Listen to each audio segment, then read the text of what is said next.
Hi, this is Andy Moor, and we're here at Luminosity Beach Festival. So Andy, while growing up, you played a lot of different instruments. Yeah. How come you chose EDM as your path? I think deep down, this was always going to be my path. I chose to play instruments because that was my way into music within my school. Camera. Yeah.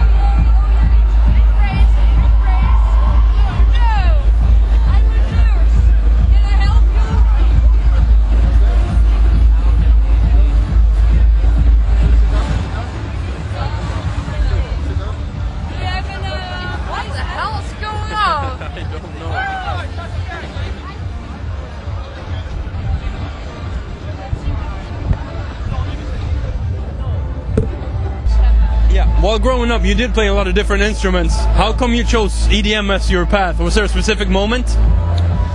The specific moment was when I was about 16, and I was playing classical instruments, and all of a sudden, my school friends, I hid it from my school friends, and all of a sudden, they saw me playing these instruments, and I thought, shit, you know.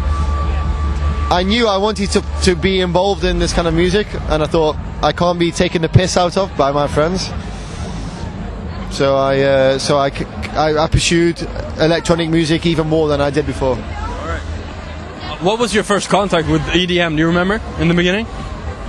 Yeah, probably like a Yamaha PSR keyboard, and listening to various music. And one day dreaming of a way to record what I was doing on the piano. I was always playing piano. At the time, it was all about piano riffs and things like this. So I was dreaming of a way to be able to record these riffs. Yeah. And one day I managed to get a keyboard, a workstation that could record the things that I was doing. And that was the first step into producing my own music. You remember the feeling to release your first own track? No. Only because I don't dwell on my own satisfaction. I dwell on future worth, if that makes sense. Yeah. You continue towards the next project. Always, yeah. I mean, I took a little bit of satisfaction from my younger days when I was a child, when I was like a teenager. Now, unfortunately, I would love to dwell on, you know, wow, look what I've done, but I don't. I'm always thinking about the next thing.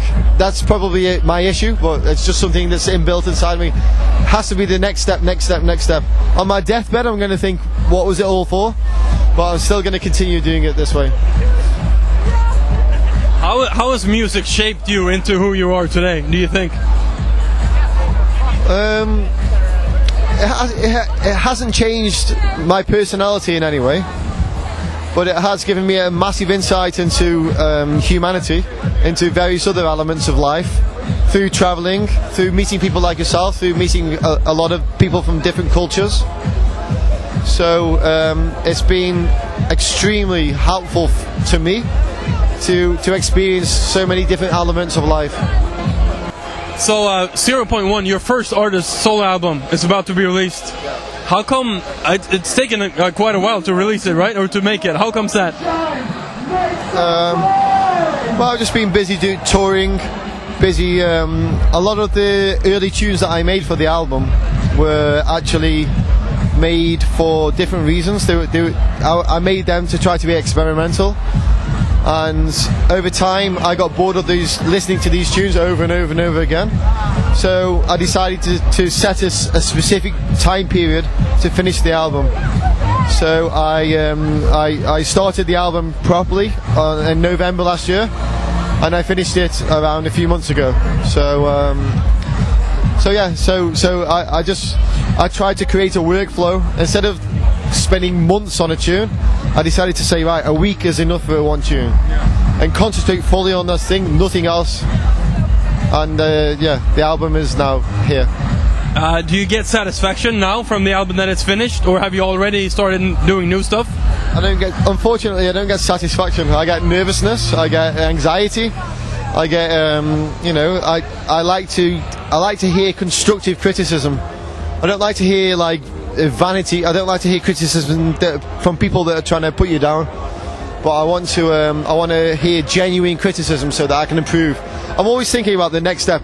I want to improve. So my next album, I want to be better. So I want to hear the people that have got constructive comments to tell me, so I can be better next time.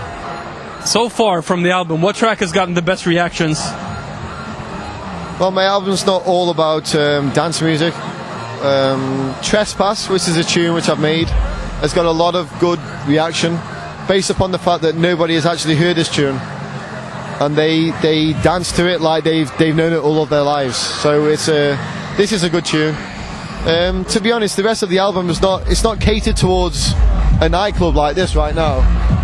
You know, it's catered towards people that want to have something to listen to through the summer, through the winter, something to connect to, something to have between them and the album. A lot of people connect with music between them and themselves.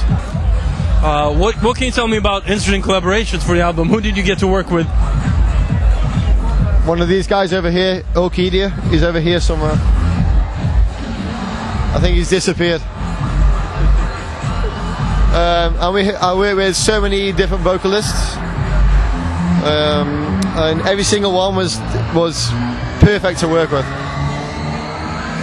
How would you describe the album, like style-wise? I mean, I guess a lot of producers don't like to talk styles or genres, but people still do. How would you describe it? I really don't know. I'll be completely honest. There's probably too many vocals on there, possibly too many vocals for some people.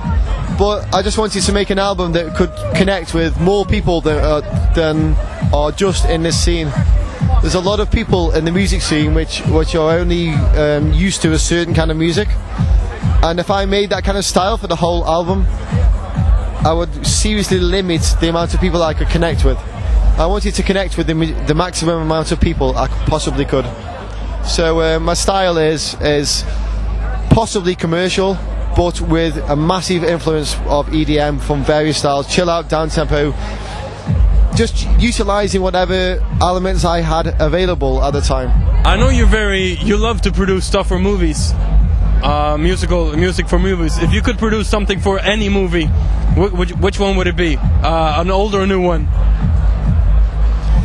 I don't know.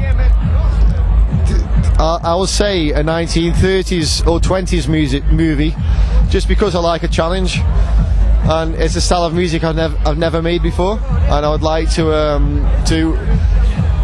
everything I do, I like to learn something. If I'm going to make a piece of music that I know everything about, then it's no point for me. I'd like to make a piece of music from maybe the 1920s when music was quite big, when prosperity was growing. Up until the Depression, obviously. So therefore, I would like to make a piece of music for a style of music that right now I have zero idea how to make. Therefore, I'm going to learn something. Maybe that's a selfish thing to think, but I like learning. So, if you could switch with any DJ for a week, who would it be and why? Probably the best looking DJ in the world with the most wives. 2 days will do me, you know. Hi, this is Andy Moore. We're at Luminosity right now. Fantastic event, amazing. I'm very happy to be here, and I'll see you soon.